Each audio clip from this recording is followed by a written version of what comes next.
ওসমান থানা এবং আড়াইহাজার থানা থেকে 140টি অস্ত্র উদ্ধার লুট হয়েছিল, যার মধ্যে প্রশাসন 100টি উদ্ধার করেছে বলে আমরা জানতে পেরেছি।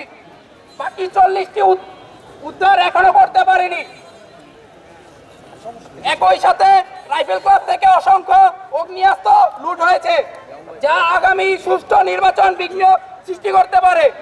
এসব অস্ত্র দ্রুত সময়ের মধ্যে উদ্ধার করতে হবে এবং আওয়ামী সন্ত্রাসী ব্যবহৃত অস্ত্রগুলো কাদের কাছে হস্তান্তর করা হয়েছে তা উদ্ধার করতে হবে।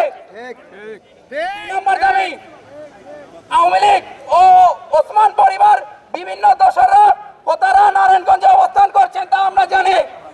তাদেরকে অনতিবিলম্বে গ্রেফতার করে বিচারের আওতায় আনতে হবে। একই সাথে ওসমানদের ব্যবহৃত ব্যবসা বাণিজ্য থেকে শুরু করে সকল সাম্রাজ্য বর্তমানে কারা পরিচালনা করছে তাদের প্রশাসনের কাছে তথ্য আছে তা আমরা জানি।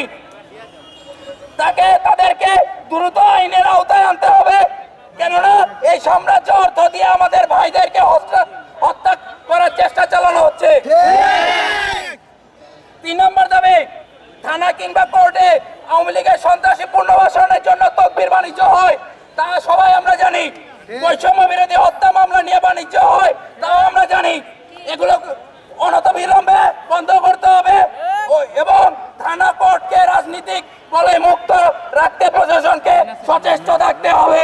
বিপ্লবের অগ্রনায়ক শরীফ ওসমান হাদি ভাই গুলিবিদ্ধ হয়েছে তা আমরা সবাই দেখেছি। অভিযুক্ত মূল আসামি এখনো ধরাছোঁয়ার বাইরে। আমরা জানতে পারি সে ভারতে পলায়নরত রয়েছে। যদি তাই হয় তবে তা কিভাবে হলো তা স্পষ্ট করতে হবে এবং আগামী 24 ঘন্টার মধ্যে হাদি ভাইকে গুলি করা মূল আসামিকে গ্রেফতার করতে হবে। আর এই দাবিগুলো যদি 24 ঘন্টার মধ্যে দৃশ্যমান না হয় তাহলে আমরা জুলাইতে যেভাবে রাজপথে ছিলাম ঠিক সেভাবে আবারও কঠোরভাবে প্রতিবাদ গড়ে তুলবো। আমাদের ওসমান হাদি ভাই আহত, এর জন্য আপনারা সবাই আল্লাহর কাছে দোয়া করবেন উনি যেন সুস্থ হয়ে আমাদের মাঝে আবার ফিরে আসতে পারে এবং ওনার যে বিভিন্ন কর্মকাণ্ড এটা কিন্তু দেশের জন্য খুবই মঙ্গলজনক ছিল এবং উনি যেন এই কর্মকাণ্ডগুলি করতে পারে এই জন্য আপনারা সবাই আল্লাহর কাছে একটু খাস দিলে দেয়া করবেন। আপনারা সবাই ভালো থাকেন, দোয়া করি আল্লাহ। যদিও তাকে এখনো গ্রেপ্তার করা সম্ভব হয় নাই, কিন্তু তার ব্যবহৃত হাতিয়ারটা উদ্ধার করা হয়েছে এবং ওর সাথে যে আরেকজন ওই হাতিয়ার তাকে উদ্ধার করা রিমান্ডে নিছি। হয়তো আমরা হয়তো আমরা করতে পারবো।